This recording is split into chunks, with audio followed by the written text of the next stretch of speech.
কাল কিয়ামতের কঠিন ময়দানে ইবাদত আল্লাহ তাআলা আমাদের সকলের নাজাতের জরিয়া হিসেবে কবুল করেন। দুটো নিয়ামত, যে দুই নিয়ামতের ব্যাপারে আমরা মানুষরা অনেক বেশি উদাসীন। একটি নিয়ামত হচ্ছে সুস্থতার নিয়ামত, আরেকটি হচ্ছে অবসর সময়ের নিয়ামত। সময়ের যে কত মূল্য, ব্যস্ত হওয়ার আগ পর্যন্ত লোকেরা সময়ের মূল্য অনুধাবন করতে পারে না। সময়, ওয়াল আসরি ইন্নাল ইনসানা লাফি খুসর, আল্লাহ তাআলা সময়ের কসম করেছেন। হাল আতা আলাল ইনসানি হিনুম মিনাদ দাহরি লাম ইয়াকুন শাইআম মাযকুরা। আল্লাহ তাআলা ওয়াক্তের কসম করেছেন, সময়ের কসম করেছেন। সময়ের মূল্য নিয়ে আল্লাহ পাক কথা বলেছেন। ইমানদার বান্দার জীবনের প্রতিটা মুহূর্তে অনেক মূল্য। শুধুমাত্র দুঃখজনক বাস্তবতা হচ্ছে গোটা পৃথিবীর যে মুসলমানদের কাছে সময়ের মূল্য সবচেয়ে বেশি হওয়া দরকার ছিল, সেই মুসলমানদের কাছে সময়ের সবচেয়ে বেশি অবহেলিত। কমিটমেন্টের কোনো ঠিক নাই, কাজের কোনো ঠিক নাই। এই সময়ের গুরুত্ব মুসলমানদের কাছে নেই। জাপানে একটা বিমান, অমুসলিম দেশ, তারা তো আর আল্লাহ পরকাল চিন্তা করে না। একটা আন্তর্জাতিক ফ্লাইট জাপানের ইন্টারন্যাশনাল এয়ারপোর্টে মাত্র 10 মিনিট লেটে এসেছিল। ওই ফ্লাইট থেকে তারা তাদের জাপান এয়ারপোর্টে নামতে দেয় না, ব্যাক করে পাঠিয়ে দিয়েছে। 10 মিনিটে লেটে আসবে কেন? অমুসলিমদের কাছে সময়ের মূল্য এত বেশি হয়েছে। আর যে মুসলমানের কাছে 5 ওয়াক্ত নামাজ, ওয়াক্ত মতো নামাজ পড়া আল্লাহ ফরজ করেছেন, তাদের কাছে সময়ের কোনো মূল্য নেই। এমনকি অভিযোগের কোনো বক্স নাই। আপনি যে অভিযোগ করবেন, আপনি যদি কোথাও অভিযোগ করেন তাহলে আপনার 12টা বাজায় স্যার। চোর, বাটপার, দুর্নীতিবাজ সব ভরে গিয়েছে। কথা ঠিক কিনা বলেন? এই জন্য সময়ের মূল্য দিতে হবে। আল্লাহ তাআলা আমাদের সময়ের কদর করার তৌফিক দান করেন।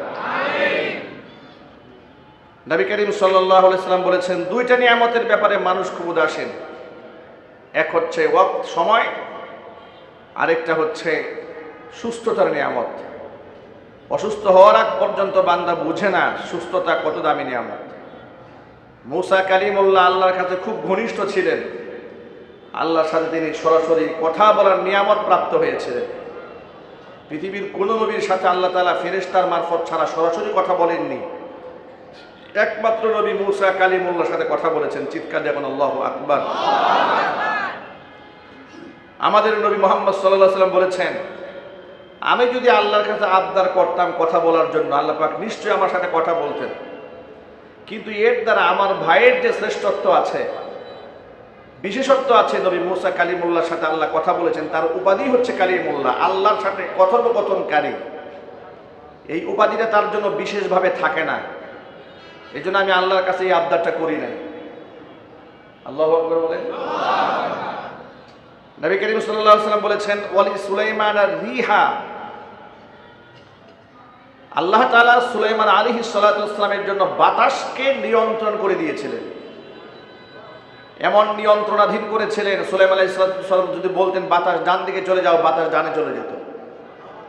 বাতাস তুমি বামে চলে যাও, বাতাস বাম দিকে বয়ে যেত। নবী করিম সাল্লাল্লাহু আলাইহি ওয়াসাল্লাম বলেছেন, আমি আল্লাহর কাছ থেকে যদি বাতাসের নিয়ন্ত্রণ চেয়ে নিতাম, আল্লাহ পাক সেটাও আমাকে দান করতেন। কিন্তু আমার ভাই সুলাইমান আলাইহিস সালাতু ওয়াস সালামের বিশেষ যে একটা মর্যাদা, সেটা বিশেষ থাকতো না। আমি আল্লাহর কাছ থেকে চেয়ে নিই না। কিন্তু পৃথিবীর সমস্ত নবীদের মুআজিজা একত্রিত করলেও আমার আপনার নবীকে আল্লাহ যতগুলো মুআজিজা দিয়েছেন তার সমতুল্য হবে না। পৃথিবীর সমস্ত নবীদের মুআজিজা তার জামানায় শেষ হয়ে গেছে, কিন্তু আমার আপনার নবীর মুআজিজা এটা শেষ হয় নাই, থাকবে কিয়ামত পর্যন্ত। সেই মুআজিজা হচ্ছে কোরআন মাজিদ, মহাবিশ্বের মহাবিশ্বয়।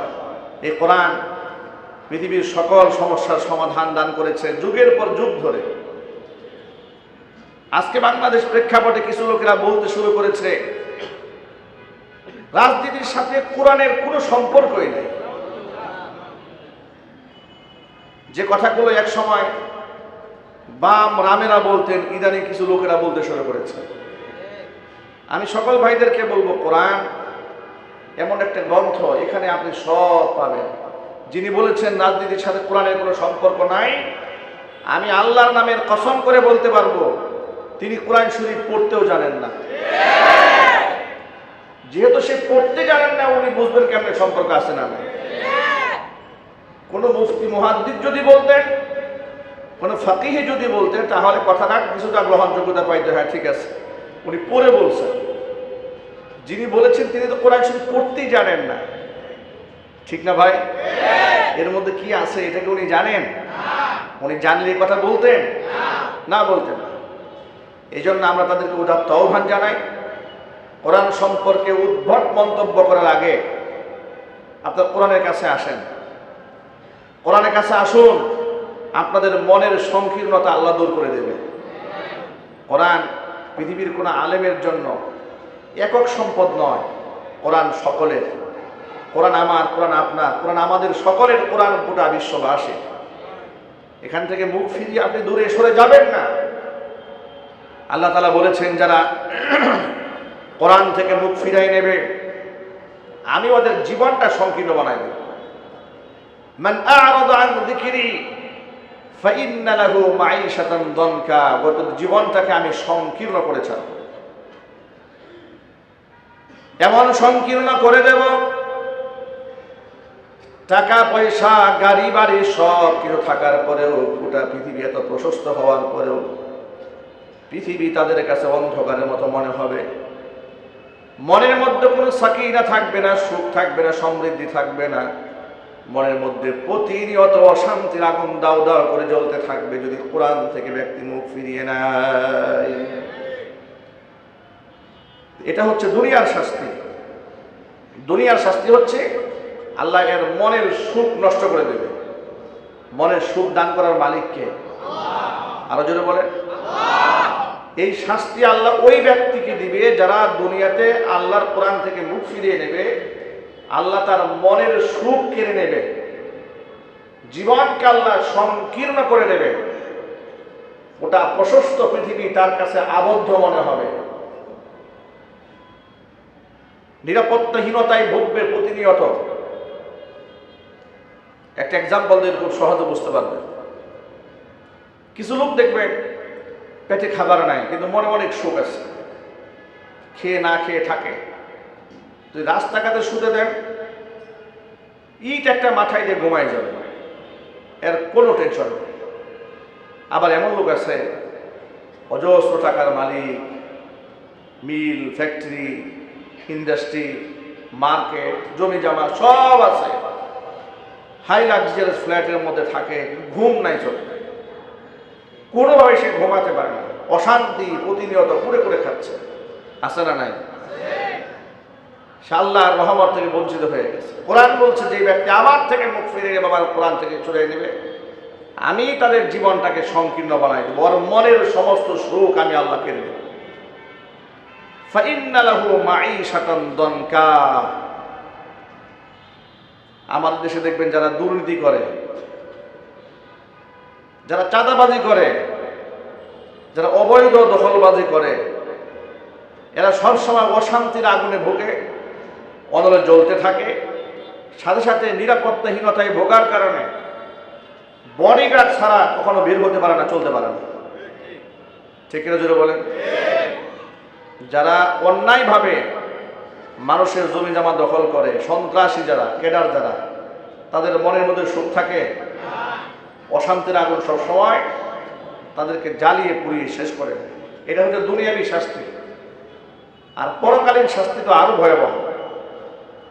আল্লাহ পাক বলেন, ওয়ানাহশুরুহু ইয়াওমাল কিয়ামাতি আ'মা। কিয়ামতের দিন ওই সমস্ত ব্যক্তিদেরকে আমি আল্লাহ অন্ধ বানিয়ে হাসরের ময়দানে দাঁড় করিয়ে দেব। বান্দা বাবা বিস্ময়ে বলবে, লিমা হাসারাতানি আ'মা,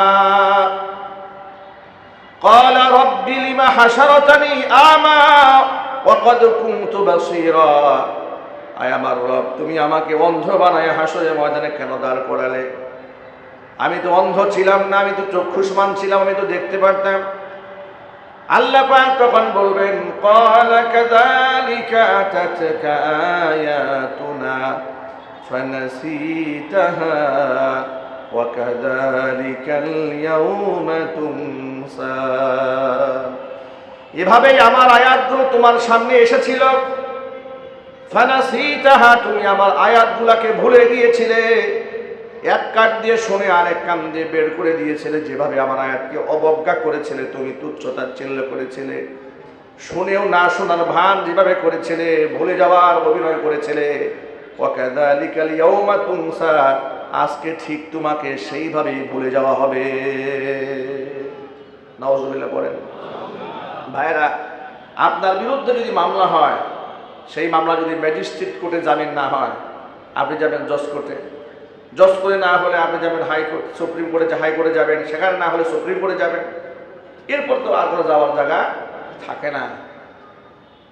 আপনি ছোটখাটো অন্যায় করেছেন, কিয়ামতের দিন একজন আলেম আপনার জন্য সুপারিশ করবে। আলেমের সুপারিশ কাজ হয় নাই। নবী করিম সাল্লাল্লাহু আলাইহি ওয়াসাল্লাম সুপারিশ করলেন, হুজুর সুপারিশ করেছেন, আল্লাহ পাক সুপারিশ মঞ্জুর করে নেবে। যদি আল্লাহ এবং তার রাসূল যদি কোনো ব্যক্তি থেকে মুখ ফিরাই নিয়ে বলে যে ফালিয়াউমা, আজকের এই দিনের তোকে ভুলে গেলাম, তোকে আমরা কেউ চিনি না, তাহলে তার মুক্তির আর কোনো রাস্তা থাকবে?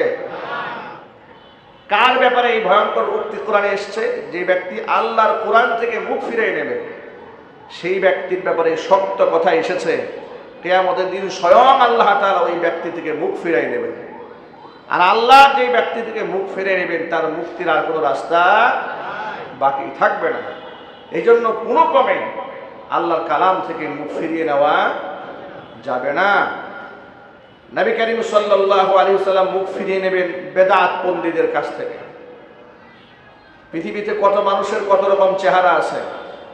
কিয়ামতে কিছু মানুষের চেহারা হাস্যোজ্জ্বল সুন্দর হয়ে যাবে, আবার কিছু মানুষের চেহারা কুৎসিত বর্ণ কালো হয়ে যাবে। ইয়াউমা তাবিয়াদ্দু ওয়ুজুহু ওয়া তাসওয়াদ্দু ওয়ুজুহ।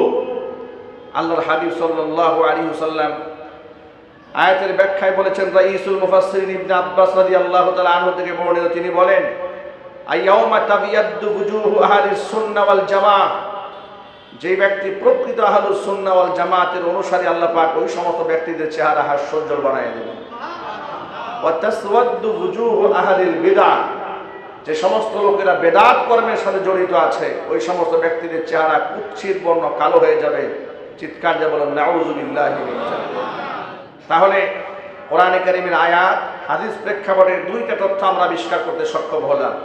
এক হচ্ছে, যারা কোরআন থেকে মুখ ফিরিয়ে নেবে, আল্লাহ পাক তাদের থেকে মুখ ফিরিয়ে নেবেন হাসরের মাঠে। যারা বেদাত কর্মকাণ্ড করবে, তাদের চেহারা কুৎসিত বর্ণ রূপ ধারণ করবে। হাউজে কাউসার পানি বন্টন করার সময় আল্লাহ নবী সাল্লাল্লাহু আলাইহি ওয়াসাল্লাম সকলকে পানি পান করাচ্ছেন। এমন সময় কিছু লোকেরা সামনে আসবে পানি পান করার জন্য। ফেরেশতা এসে বলবে, হে রাসূল, এদেরকে পানি পান করায়েন না। হুজুর বলবেন, কেন? এরা তো আমার উম্মত। ফেরেশতারা তখন বলবে, এরা আপনার উম্মত বটে, কিন্তু আপনার ইন্তেকালের পরে এরা আপনার ধর্মকে বিকৃত করে দিয়েছিল। তখন আল্লাহ নবী এদের থেকে মুখ ফিরে নিয়ে বলবেন, সুহকান সুহকান লিমান গায়্যারা মিন বাদি। আমার ইন্তেকালের পরে আমার ধর্মের মধ্যে যারা বিকৃতি সাধন করেছিল, আমার চোখের সামনে থেকে দূর হয়ে যায়, আমার চোখের সামনে থেকে দূর হয়ে যায়। বেদাত পন্থীদের কাছ থেকে স্বয়ং আল্লাহর নবী মুখ ফিরিয়ে নেবেন, আর কোরআন থেকে যারা মুখ ফিরিয়ে নিয়েছিল, স্বয়ং আল্লাহ পাক তাদের থেকে মুখ ফিরিয়ে নেবেন। এই জন্য এই দুই ধরনের পাপাচার থেকে আল্লাহ তাআলা আমাদের বেঁচে থাকার তৌফিক দান করেন। জোর আওয়াজে বলেন আল্লাহুম্মা আমিন। কোরআনে কারীম থেকে মুখ ফিরিয়ে নেওয়া যাবে না। মুখ ফিরিয়ে নেওয়ার অর্থ হচ্ছে কোরআনে কারীম যা বলেছে সেটা মান্য না করা। মুখ ফিরিয়ে নেওয়ার অর্থ হচ্ছে আলেমদের কথাকে অমান্য করা। মুখ ফিরিয়ে নেওয়ার অর্থ হচ্ছে আলেমরা কোরআন সুন্নাহ যে ব্যাখ্যা করেন, সেই ব্যাখ্যা গ্রহণ না করে নিজের মন মতো কোরআন বোঝার চেষ্টা করা। কথা বলতে হবে, ঠিক কিনা বলেন?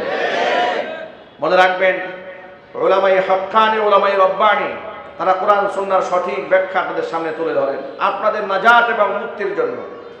পৃথিবীতে এমন কোনো সময় অতিক্রান্ত হবে না যে সময়ে কেউ কোরআনের ভুল ব্যাখ্যা করবে আর সেই ভুল মানুষের কাছ থেকে শুধরে দেওয়ার জন্য কোনো হক্কানে আলেম পৃথিবীতে থাকবে না। এমন কোনো সময় পৃথিবীতে হবে না। পৃথিবীর যে কোনো প্রান্তে কোরআন সুন্নাহর কেউ যদি ভুল ব্যাখ্যা করে, তার সঠিক ব্যাখ্যা দেওয়ার জন্য যুগে যুগে আল্লাহ তাআলা হক্কানে আলেম সৃষ্টি করে রাখবে। জোরে বলেন সুবহানাল্লাহ। এই কথাটা আপনাদের সামনে উপস্থাপন করার আমার বড় একটা উদ্দেশ্য আছে। উদ্দেশ্য হচ্ছে এই, নিশ্চয় আপনারা অবগত হয়েছেন, মাওলানা সাদ কান্দুলভিকে কেন্দ্র করে তাবলিগ জামাতের মধ্যে যে বিভাজন হয়েছে। কেন বিভাজন হলো? যেই সাদ কান্দুলভির বক্তব্য শোনার জন্য একসময় আলেমরা উদ্বুদ্ধ করে তাবলিগ জামাতের লোক পাঠাতেন, সে আলেমরা এখানে তার বিরুদ্ধে মুখ খুললেন। আলেমদের সার্থকতা কি এখানে? আলেমদের সার্থকতা এটাই যে আলেমরা হচ্ছে দ্বীনের হামিল, ইয়াহমিলু হাদাল ইলমা মিন কুল্লি খালফিন উদুল ইয়ানফুনা আনহু তাহরিফাল গালিন ওয়া ইনতিহালাল মুবতিলিন ওয়া তা'যীরাল জাহিলিন। যদি এই দুনিয়াতে কেউ কোরআন সুন্নাহর ভুল ব্যাখ্যা করে, উলামায়ে কেরাম তা শুধরায় দেবে। কোন বাতিল পন্থীরা যদি এর অপব্যাখ্যা করে, অপব্যাখ্যাকে মোকাবেলা করবে। যদি কেউ এটাকে মিটিয়ে দিতে চায়, উলামায়ে কেরাম তা জিন্দা করবে। চিৎকার দেখুন সুবহানাল্লাহ। মাওলানা সাদ কান্দুলভি যখন আহলুস সুন্নাহ ওয়াল জামাতের আকীদা বিরুদ্ধ কথাবার্তা বলেছে, কোরআন সুন্নাহর ভুল ব্যাখ্যা জাতির সামনে উপস্থাপন করেছে, গোটা দুনিয়ার মুহাক্কিক উলামারা তাকে ফিরে আসার আহ্বান জানিয়েছে। তিনি ফিরে আসেন নাই। তখন তাকে ফতোয়া বোর্ড থেকে ফতোয়া দেওয়া হয়েছে, হাটাজারি মাদ্রাসা থেকে ফতোয়া দেওয়া হয়েছে, জামিয়া রহমানিয়া মাদ্রাসা থেকে ফতোয়া দেওয়া হয়েছে। সবচেয়ে বড় কথা, দারুল উলুম দেওবন্দ থেকে তার বিরুদ্ধে ফতোয়া দেওয়া হয়েছে। তার কাছ থেকে ইলম গ্রহণ করা নিরাপদ নয়। তিনি বিভ্রান্ত হয়েছেন, তাকে যারা অনুসরণ করে তারাও বিভ্রান্ত। এই পুরস্কার ফতোয়া আসার পরে কোনো মুসলমানের উচিত হবে না যে ওই বিভ্রান্ত দলের কাতারে সামিল হওয়া। এমনকি উলামায়ে হক্কানি এই কথাও বলেছেন, যখন হক্কানি উলামাদের ঐক্যবদ্ধ ফতোয়া এসেছে তিনি ভুলের উপরে আছেন, এটা জানার পরেও যদি কোনো ব্যক্তি তাকে অনুসরণ করেন তাহলে তিনি জান্নাতের পথে পরিচালিত হবেন না, তিনি জাহান্নামীদের পথে পরিচালিত হবেন। আর ওরা যে হক থেকে বিচ্যুত তার তো অজস্র প্রমাণ আমাদের সাথে সামনে অভাব নাই। কথা বলেন না ভাই, ঠিক কিনা বলেন? মারামারি, কাটাকাটি, দাঙ্গা হাঙ্গামা যারা এগুলা করে তারা কি ইসলামের আদর্শের লোক হতে পারে? এই সহজ কথা। এটা মারামারি, কাটাকাটি, দাঙ্গা হাঙ্গামা যারা করে, যারা মানুষের উপর হামলা করে, মানুষ মারে, আলেমদের বিরুদ্ধে কথাবার্তা বলে, এটা কি হক্কানি আলেমদের শান? এটা কি হকপন্থী তাবলিগের শান? এটা হয়নি। 2018 সালে তারা তাবলিগ জামাতের উপর হামলা করেছে, সাধারণ মানুষকে হত্যা করেছে। 24 সালে এসে আবার মানুষকে হত্যা করেছে। উগ্র পন্থা চতুর্দিকে ছড়িয়ে দিচ্ছে, যাকে পাচ্ছে তাকে আক্রমণ করছে, বিভ্রান্তিকর কথাবার্তা বলছে, আচরণ করছে। এই জন্য গোটা বাংলাদেশের হক্কানি ওলামাদের পক্ষ থেকে আজকে গোটা বাংলাদেশের সমস্ত মসজিদ থেকে তাদের একটি সিদ্ধান্ত জানানো হয়েছে যে নামাজের পরে তারা এই সাতপন্থীদের বিরুদ্ধে মিছিল করবেন। আমাদের বুটবাজার কেন্দ্রীয় মসজিদ থেকেও নামাজের পরে মিছিল হবে। গোটা মহল্লার সমস্ত ইমাম সাহেবরা হয়তো আসবেন এবং তাদের নেতৃত্বে মিছিল হবে ইনশাআল্লাহ। আপনারা নামাজের পরে শামিল হওয়ার চেষ্টা করবেন ইনশাআল্লাহ। আল্লাহ রাব্বুল আলামিন সকলকে হকের উপর অটুট থাকার তৌফিক দান করেন। আর আমার জন্য খাস করে আপনারা দোয়া করবেন। শারীরিকভাবে প্রায় এক সপ্তাহ ধরে খুবই অসুস্থ, প্রচণ্ড জার্নি, প্রচণ্ড প্রোগ্রামে চাপের কারণে বিশ্রাম নেওয়ার মতো কোনো সুযোগ হচ্ছে না। কোনো মাহফিল তো আর ক্যান্সেল করা যাচ্ছে না।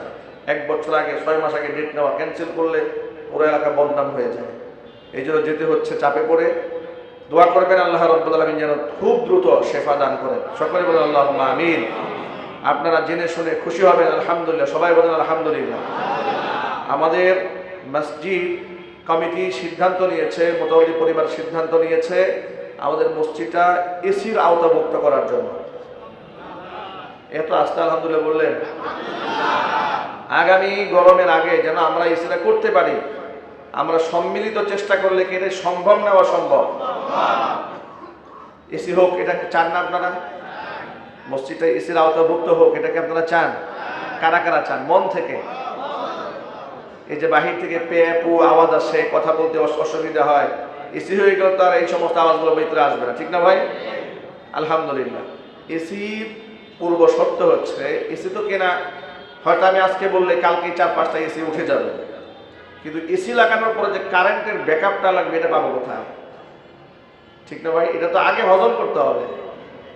এই জন্য যে আপনাদের 3 ফেজ লাইনের প্রয়োজন আমাদের মসজিদের জন্য, সেটা কিন্তু টানা হয় না। এই জন্য মসজিদের লাইনের জন্য অ্যাপ্লিকেশন করা হয়েছে। আপনাদের মনে আছে অবশ্যই, ডিজেম সাহেব এক জুমার মসজিদে এসেছিলেন। তিনি কিন্তু আমাদেরকে আশ্বস্ত করেছিলেন যে তিনি রুলস অনুযায়ী মসজিদের জন্য যতটুকু করা দরকার উনি আন্তরিকতার সাথে সেটা করে দিবেন। মনে আছে আপনাদের? কয় মাস হয়েছে এটা? হ্যাঁ, 2 মাস আগে। এখন কাগজের কি অবস্থা বর্তমানে? ডিমান্ড নোটে কয় টাকা দিতে হয়?